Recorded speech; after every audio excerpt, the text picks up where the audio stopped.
अस्सलाम वालेकुम। थ्रोम्बोसिस के क्लिनिकल फीचर्स की बात की जाए तो थ्रोम्बाई आर्टरीज और वेन्स को ऑब्स्ट्रक्ट करते हैं and can also give rise to emboli. Clinically ना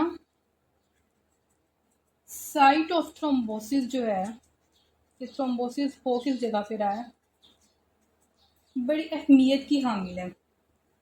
जैसे देखें, वीनस थ्रोम्बोसिस की बात की जाए तो रॉबिन्स में एक लाइन मेंशन है कि venous thrombi can cause congestion and edema in vascular beds distal to obstruction.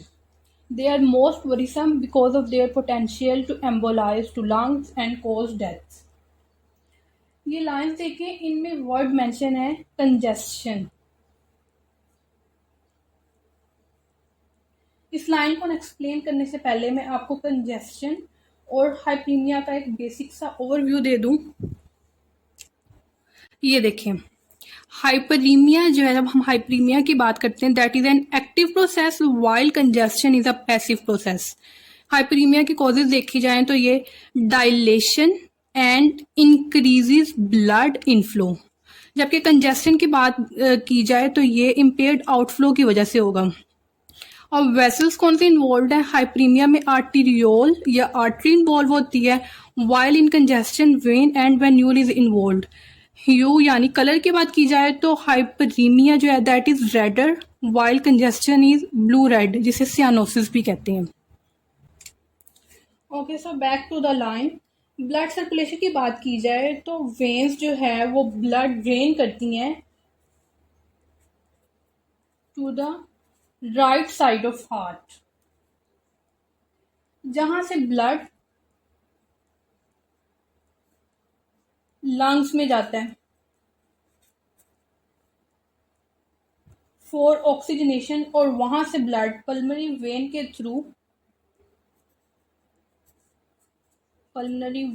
Through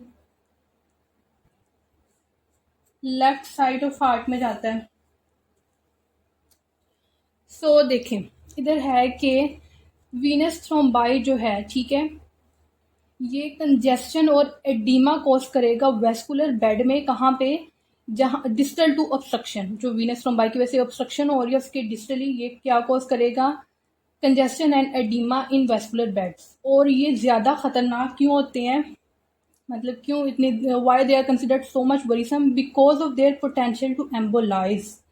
और अगर वीनस थ्रोम्बाई एम्बोलाइज कर रहे हैं तो कहाँ जाएगा?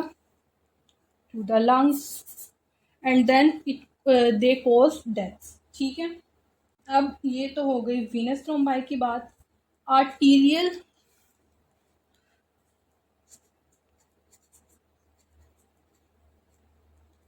आर्टीरियल थ्रोम्बाई की बात की जाए तो आर्टरीज का काम होता है टिश्यू को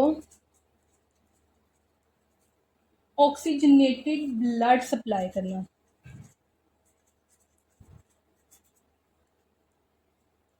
सो आर्टीरियल थ्रोम्बस अगर एम्बोलाइज होता है तो it can cause tissue infarction.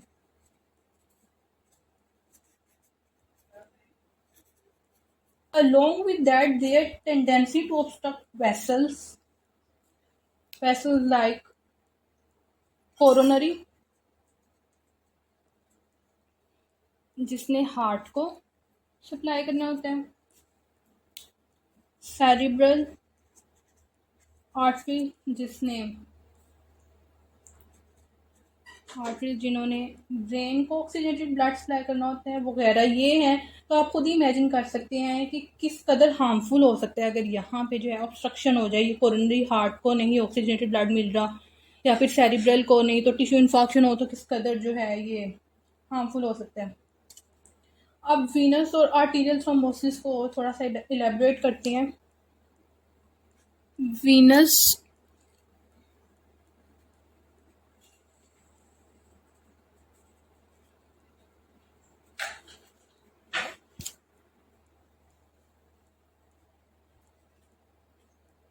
Venus thrombi इसे फ्लेबोथ्रोम्बोसिस भी कहते हैं।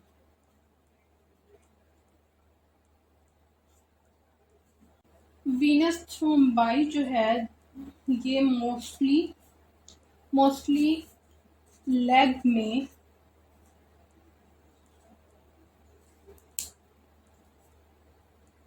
सुपरफिशियल सुपरफिशियल वेन्स और डीप वेन्स में होती हैं। ठीक है, अब ये जो सुपरफिशियल वीनस थ्रोम्बाई है जिसे एसवीटी भी कहते हैं, they actually arise in सफीनस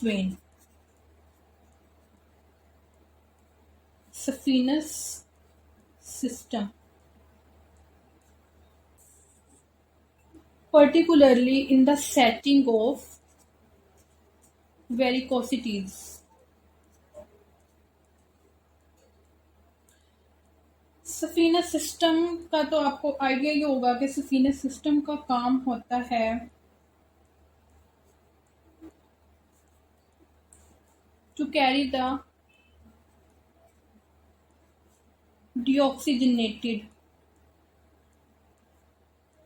deoxygenated blood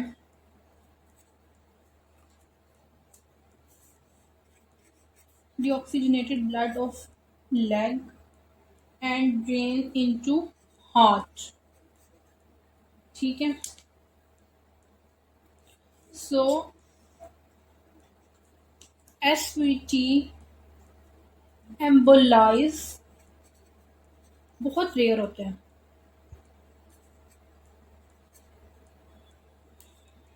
लेकिन ये पेनफुल होते हैं। वीनस आउटफ्लो इम्पेयर हुआ है थ्रोम्बस की वजह से, तो फिर इस वजह से लोकल कंजेशन होगी,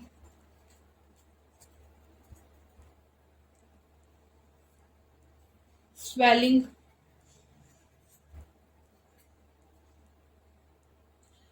भी होती है।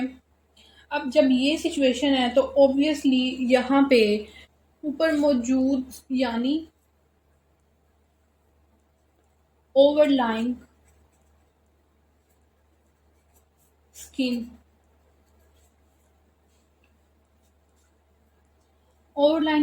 में इन्फेक्शन और वेरिकोज अल्सर जो है इसके चांसेस बढ़ जाते हैं।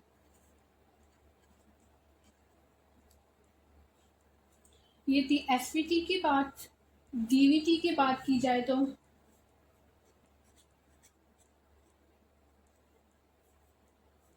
नी जॉइंट पे या फिर नी जॉइंट से अबव मौजूद larger leg veins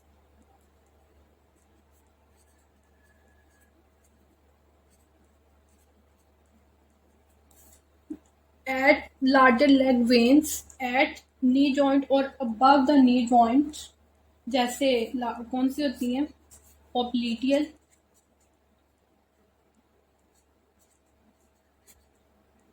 femoral, iliac।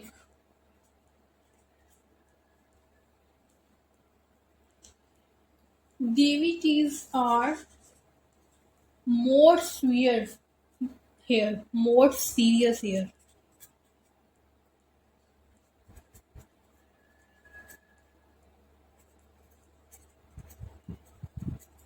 ठीक है, वजह क्या है कि यहाँ पे डीवीटीज आर मोर सीरियस? वजह ये है कि यहाँ से ना इनके एम्बोलाइज करने के चांसेस ज्यादा होते हैं। ठीक है, अच्छा, एसवीटी और डीवीटी का कंपैरिजन करते जाएं आप साथ साथ। जैसे इसके हमने कहा था कि एम्बोलाइज होने के चांसेस वेरी रेयर और यहाँ पे एम्बोलाइज होने के चांसेस बहुत ज़्यादा होते हैं। ऐसे ही डीवीटीज जो हैं ये भी लोकल पेन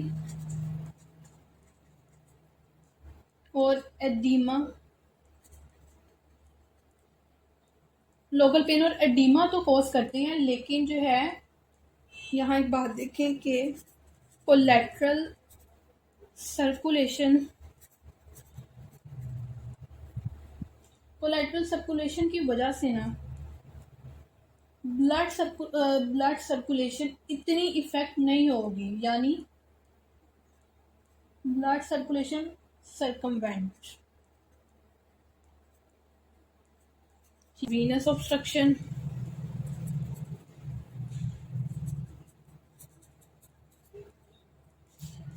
यही रीजन है कि जो डीवीटीज हैं 50% केसेस में एसिम्टोमेटिक होते हैं।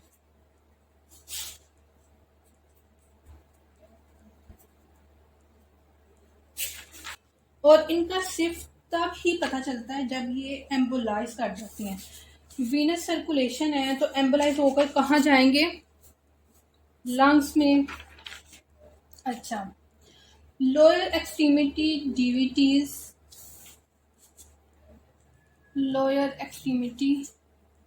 डीवीटीज, ये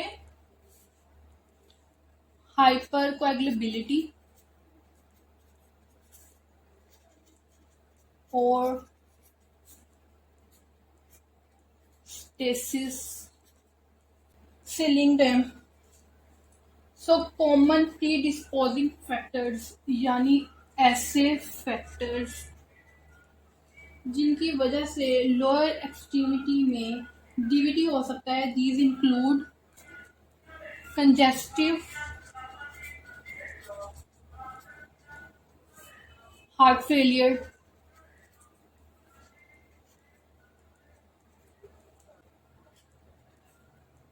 bed rest and immobilisation.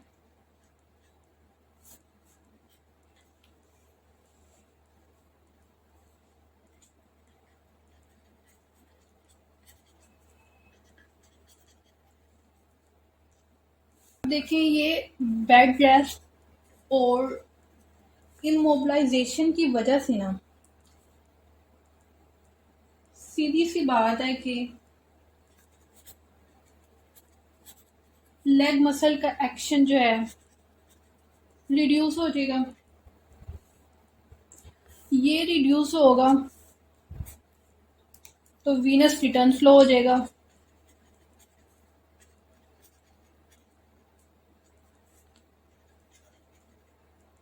Trauma, surgery और बर्न्स की बात की जाए तो ये ऐसे केसेस हैं जो ना सिर्फ पेशेंट को इमोबिलाइज करते हैं बल्कि वेस्कुलर इंजरी से भी एसोसिएट होते हैं। ठीक है,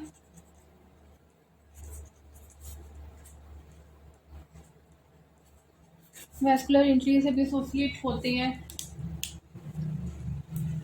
प्रोकोएगुलेंट्स रिलीज करते हैं।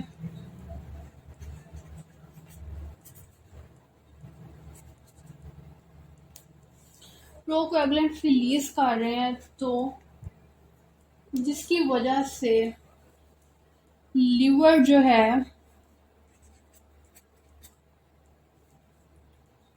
कोएगुलेशन की सिंथेसिस इंक्रीज कर देगा।